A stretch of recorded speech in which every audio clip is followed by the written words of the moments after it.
Mister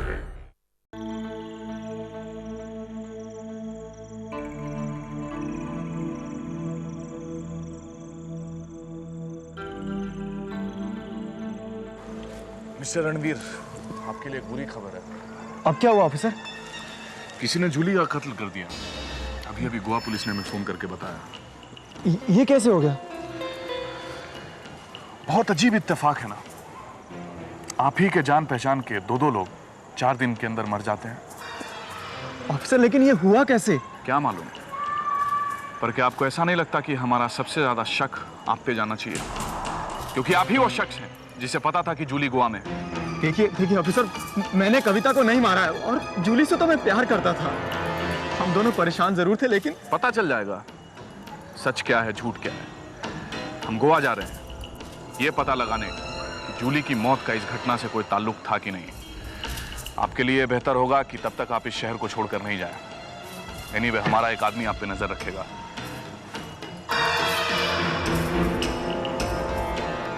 विजय, रामू काका के पीछे एक आदमी लगा दो। मुझे लगता है ये जरूर कोई गलती करेगा। Let's go.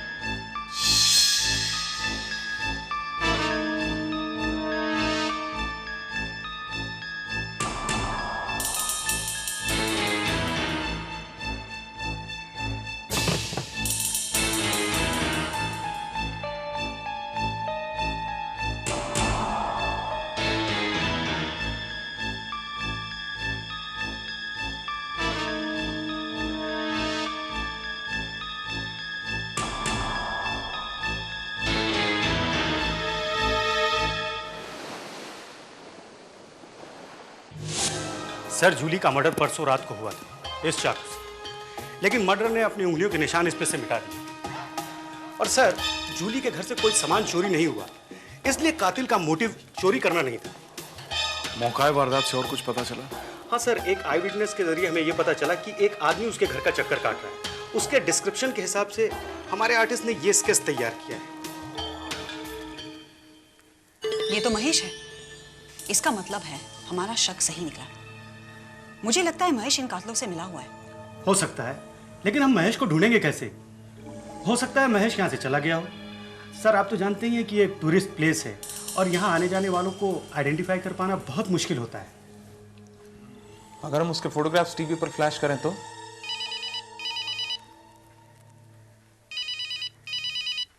बॉम्बे से लगता है। हेलो। हाँ हाँ हाँ, okay okay, thanks a lot.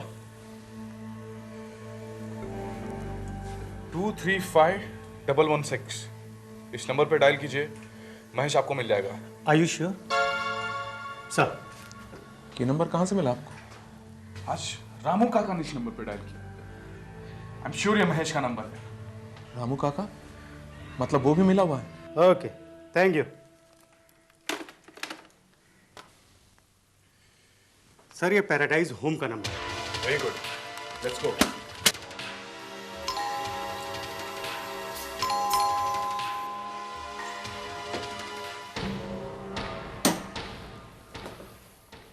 मैं अर्जुन रैना, क्राइम स्क्वाड मुंबई से। कहिए, मैं आपकी क्या मदद कर सकता हूँ? कविता के बारे में आपसे कुछ पूछताछ करनी थी। कविता? हाँ, वही जो आपके साथ कॉलेज में पढ़ती थी। पता चला है आप उसके खास दोस्तों में से एक थे। ओह, हाँ हाँ, प्लीज कम इन, आइए। कविता के साथ जो हादसा हुआ उसके बारे में तो आपको मालूम होगा ही। कविता को किसी ने जलाकर मार दिया है। क्या? कब हुआ ये? इस महीने की 25 तारीख को। Oh God, मैं तो विश्वास ही नहीं कर सकता, सोच भी नहीं सकता कि कविता को कोई इस तरह। खैर, आप बताइए, मैं आपकी क्या मदद कर सकता हूँ? आपका और कविता का अफेयर चल रहा था ना? आपको कैसे मालूम? हमने इस केस की तहकीकात की है, हमें बहुत कुछ मालूम है। लेकिन आपके मुंह से सुनना चाहते हैं। जी हाँ, हम एक दूसरे को पसंद करते थे, शादी भी करना चाहते थे, लेकिन कविता के पिता ने उसकी शादी अपनी मर्जी के एक लड़के से कर दी। हम कुछ नहीं कर पाए। बेचारी कविता अपने पिता के फैसले का शिकार हो गई। या 25 तारीख की रात को ही बॉम्बे छोड़कर क्यों गए? बस यूं ही। एक्चुअली मैं बहुत डिप्रेस्ड था। मेरे घर वालों ने मेरी शादी तय कर दी थी, इसलिए। 25 तारीख के दोपहर को 2 बजे से लेकर 3:30 बजे तक आप कहाँ थे? जिसको मैं अपने हॉस्पिटल में राउंड्स पर ही था। Are you sure? Yes, I am sure. आप जूली के घर के बाहर क्या कर रहे हैं? जूली? कौन जूली? रणवीर की गर्लफ्रेंड। क्या क्या रणवीर की कोई गर्लफ्रेंड भी थी? बनिए मत मिस्टर महेश, सिर्फ इतना बताइए आप उसे कैसे जानते थे? सर कमाल करते हैं आप। जब मैं रणवीर को ही नहीं जानता था तो उसकी गर्लफ्रेंड को कहां से जानूंगा? क्या आप कभी कविता से नहीं मिले उसकी शादी के बाद? जी नहीं। तो फिर आप उसके घर में काम करने वाले नौकर रामू काका को कैसे जानते थे? रामू? देखिए, मैं किसी रामू को नहीं जानता। तो फिर उनके पास आपका गोवा का नंबर कहां से आया? उनके डायल किए गए नंबर से ही हमने आपको ट्रेस किया है। वो तो मैं एक्चुअली मैं वो सच बताओ, तुमने कविता का खून क्यों किया और कैसे किया? देखिए सर, मैंने कविता का खून नहीं किया। मैं तो फिर रामू काका के पास तुम्हारा नंबर कैसे आया? दरअसल उस दिन 25 तारीख को मैं कविता के ससुराल गया था ऑफिस के बाद, और वहां रामू ने मुझे बताया कि कविता का खून हो गया है। जी हाँ, मैंने उसको ये नंबर दिया था ताकि वो बाद में मुझे ये बता सके कि उसके घर वालों को सजा मिली कि नहीं। फिर झूठ बोल रहे हैं आप। रामू काका किसी अजनबी से नंबर क्यों लेते हैं? आपने तो कहा कि आप उन्हें जानते ही नहीं, जबकि आप उन्हें जानते हैं। आप कविता से मिलते थे। हाँ, मैं कविता से मिलता था और कविता अपना हर दुख मुझे बताती थी। उसने मुझे यह भी बताया था कि रणवीर उसे बहुत तंग करता है। उनकी शादीशुदा जिंदगी बिल्कुल भी सुखी नहीं थी। और रामू काका भी ये बात जानते थे कि हम मिलते थे, लेकिन रणवीर और जूली के बारे में मुझे कुछ नहीं मालूम। अच्छा, तो आप मुझसे यह बताने की कोशिश कर रहे हैं कि कविता ने आपको कभी यह नहीं बताया कि रणवीर और जूली का अफेयर चल रहा था? सर, अगर उसे यह बात मालूम होती तो वो रणवीर से डिवोर्स ले लेती। काश उसे ये सब पता होता। तो क्या होता? कम से कम उसकी ये हालत तो नहीं होती। वो आसानी से खुशी खुशी रणवीर से डिवोर्स ले लेती। आप जानते हैं, वो डिवोर्स के बारे में इसलिए नहीं सोच रही थी क्योंकि वो समझती थी कि उसके माँ बाप को चोट पहुंचेगी। काश उसे ये सब मालूम होता। मिस्टर महेश, आप जूली के कत्ल में प्राइम सस्पेक्ट हैं। देखिए सर, मैं जूली को जानता तक नहीं हूं।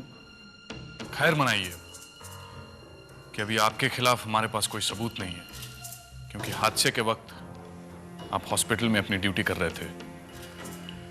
लेकिन अभी हमारी पूछताछ रामू काका के साथ बाकी है। अगर इंट्रोगेशन में उन्होंने आपके खिलाफ कुछ भी कहा तो आपको कोई नहीं बचा सकता है।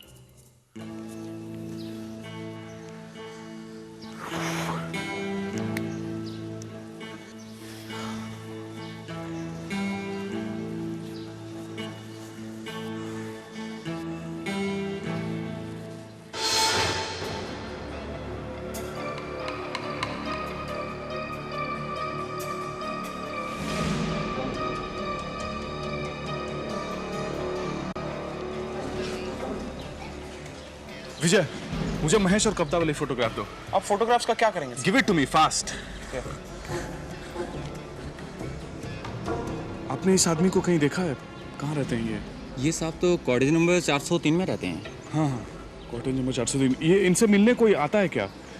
आपको याद है कुछ? मिलने तो कोई नहीं आता साहब, लेकिन ये साहब हैं अजीब। शाम को काम पे जाते हैं और सुबह ही लौट के आते हैं। Thank you. चलो। क्या हुआ? लगता है मुझे कविता के कातिल का पता चल गया। Let's go.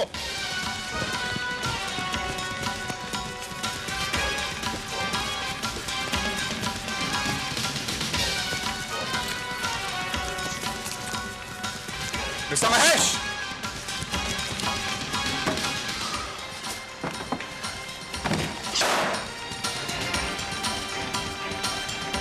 लगता है भाग गया। तुम जल्दी जाओ, उसे पकड़ने की कोशिश करो। वो इस एरिया को छोड़कर नहीं जाना चाहिए।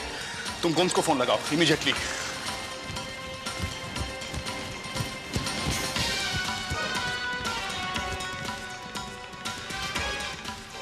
Hello mister Gomes. हाँ, एक मिनट होल्ड कीजिए।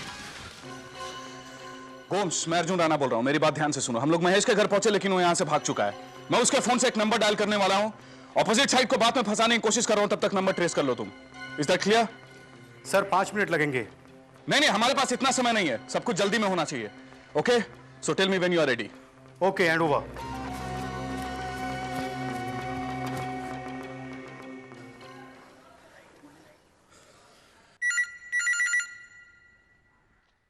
Hello hello, Mahesh. No ma'am, it's Dennis. मैं मॉडर्न इलेक्ट्रॉनिक से बोल रहा हूँ। क्या आपको एक इलेक्ट्रिक वाटर फिल्टर लगवाना है? No thanks. देखिए, बहुत अच्छी स्कीम आई है हमारे पास। अगर आप ये वाटर फिल्टर लगवाती हैं तो आपको एक वैक्यूम क्लीनर मिल सकता है 50% डिस्काउंट पे। It's a very good scheme. Why don't you just go for it?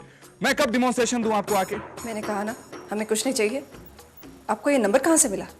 Ma'am, वो तो मैंने डायरेक्टली से पता कर लिया, but ma'am it's a very good scheme. मैं आपका ज्यादा वक्त नहीं लूंगा। तो मैं कब आ जाऊं डिमॉन्स्ट्रेशन देने? आप प्लीज मुझे अपना एड्रेस दे दें। Yes mister Gomes. राइट, या, थैंक यू।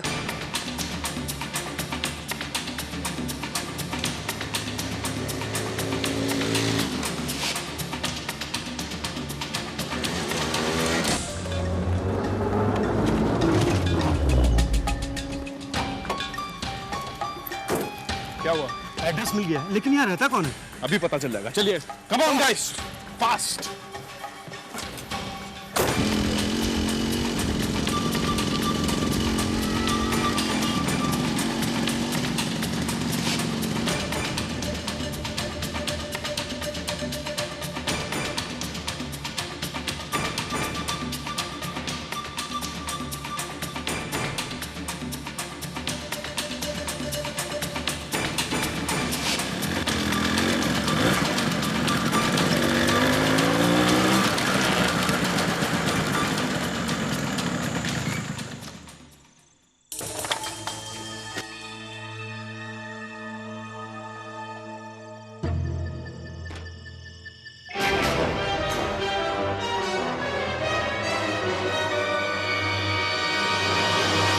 कविता जल्दी करो, हमारे पास वक्त बिल्कुल नहीं है। पुलिस ने जूली के कत्ल को लेकर मुझसे पूछताछ की है और अगर उन्हें रामू काका को इंटरोगेट किया तो हमारा भाड़ा फूट जाएगा। क्या? लेकिन हमारा प्लान तो बिल्कुल परफेक्ट था ना। देखो, अभी ये सब पूछने का वक्त नहीं है। Let's just go.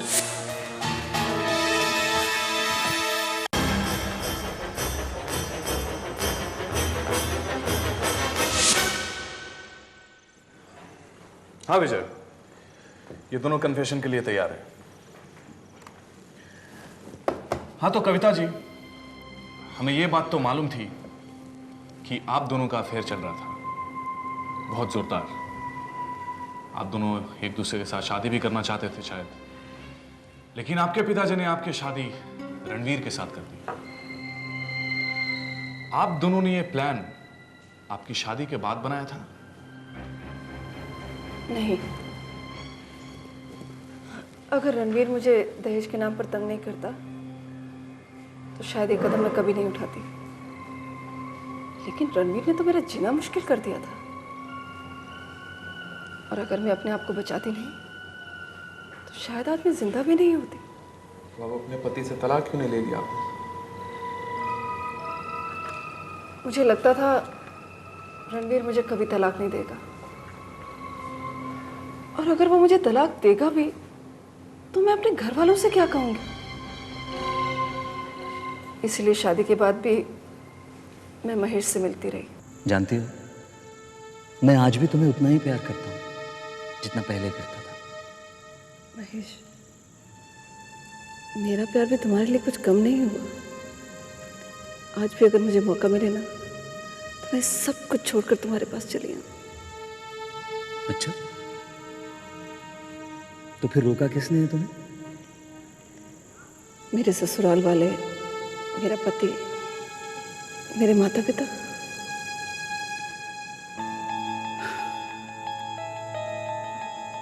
क्या सोच रहे हो? देखो कविता, अगर तुम सचमुच अपने पति से छुटकारा पाना चाहती हो तो एक रास्ता है मेरे पास। प्लान के मुताबिक हमें एक ऐसी लड़की चाहिए थी जिसके गायब होने पर किसी को कोई शक ना हो और जो देखने में बिल्कुल कविता जैसी लगती हो। जल्दी ही हमें ऐसी लड़की मिल गई। वो एक नौकरानी थी जो कभी मेरे यहाँ काम किया करती थी। वो अक्सर कहा करती थी कि किसी को उसकी कोई फिक्र नहीं है, अगर वो मर भी जाए तो उसके पति को कोई फर्क नहीं पड़ेगा। मैंने उसे विश्वास में लिया और कविता के बारे में उसे झूठ कहा कि कविता एक सोशल वर्कर है और उस जैसी लाचार औरतों की मदद करती है, उसे उसकी सारी मुसीबतों से छुटकारा दिला देगी। और मैंने उसे 25 तारीख की दोपहर को अपने घर पर बुलाया और उससे ये कहा कि मैं उसे किसी से मिलवाने जा रही हूँ। उससे मिलकर तुम्हारी सारी तकलीफें दूर हो जाएंगी। आपकी बहुत बहुत मेहरबानी मेम साहब। तुम अपने पति को तो बता के नहीं आई हो ना कि तुम यहाँ आई हो? नहीं नहीं मेम साहब, मैंने किसी को नहीं बताया। अच्छा किया। लेकिन तुम इस साड़ी में वहाँ कैसे जा सकती हो? तुम एक काम करो, तुम मेरी साड़ी पहन लो। हाँ? ओ नहीं नहीं मेम साहब, मैं आपकी साड़ी कैसे पहन सकती हूँ, अच्छा नहीं लगता। देखो बहस नहीं करते, हमें देरी हो रही है ना, तुम फटाफट साड़ी पहनो। मैं किचन में हूँ, अब भी आती हूँ।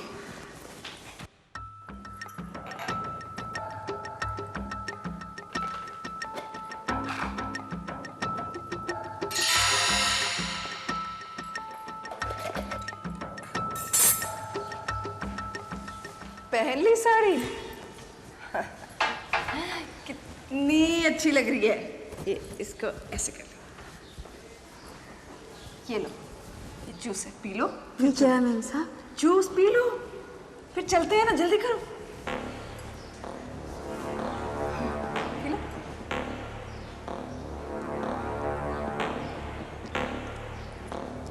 अच्छा है ना?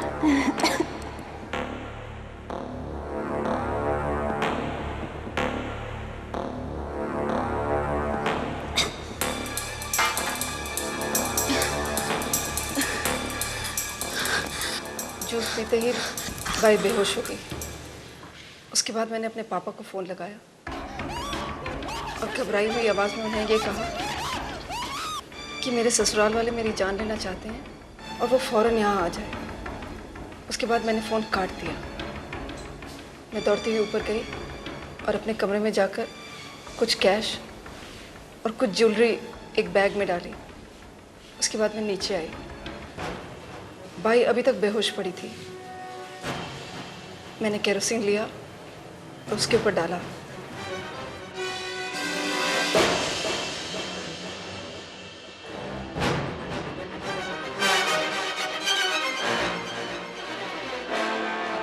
और उसके बाद माचिस से आग लगाई। लेकिन अचानक ही बाई होश में आ गई। मैंने किसी भी तरह दरवाज़ा बंद किया और वहाँ से भाग खड़ी हुई। मैंने टैक्सी को जितनी जल्दी हो सका शहर से बाहर छोड़कर खंडाला आ गई, जहाँ महेश मेरा इंतज़ार कर रहा था। ये लो भैया।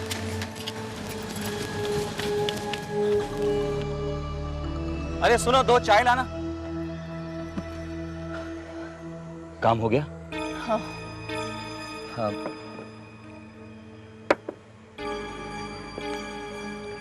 सुनो, हाँ। तुम्हें किसी ने देखा तो नहीं? नहीं,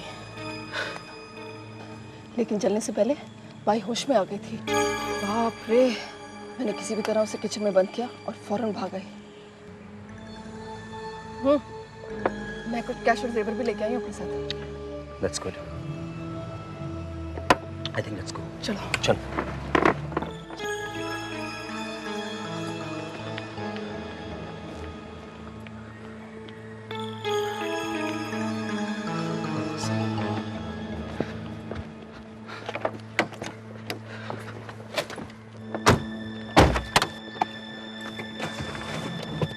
फिर हम दोनों गोवा आ गए। तो अब समझ में आया कि आपके घर की चीजों पर दूसरे उंगलियों के निशान कैसे थे? तुम्हारे माँ बाप वहां तुम्हारी मौत का शोक मना रहे थे और तुम यहां अपनी नई जिंदगी का जश्न मना रही थी। मैं महेश के साथ खुश थी। लेकिन जूली ने तुम्हें जिंदा देख लिया और इससे पहले कि वो किसी को कुछ बताती तुमने उसका खून कर दिया।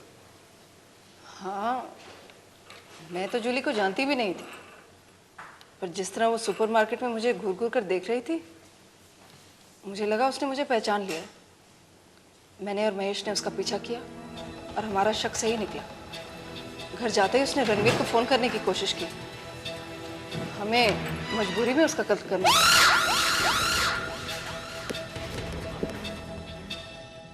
अब जब इतना कुछ बता ही दिया तो एक बात और बता दीजिए कि आपको पता था कि रणवीर और जूली के बीच अफेयर चल रहा था? वो दोनों शादी करने वाले थे और आपको अपने रास्ते से हटाने का प्लान भी बना लिया था उन्होंने। क्या? उसने मुझे मारने का प्लान बनाया था? अच्छा होता अगर बॉय की जगह मैंने उसका कत्ल कर दिया होता।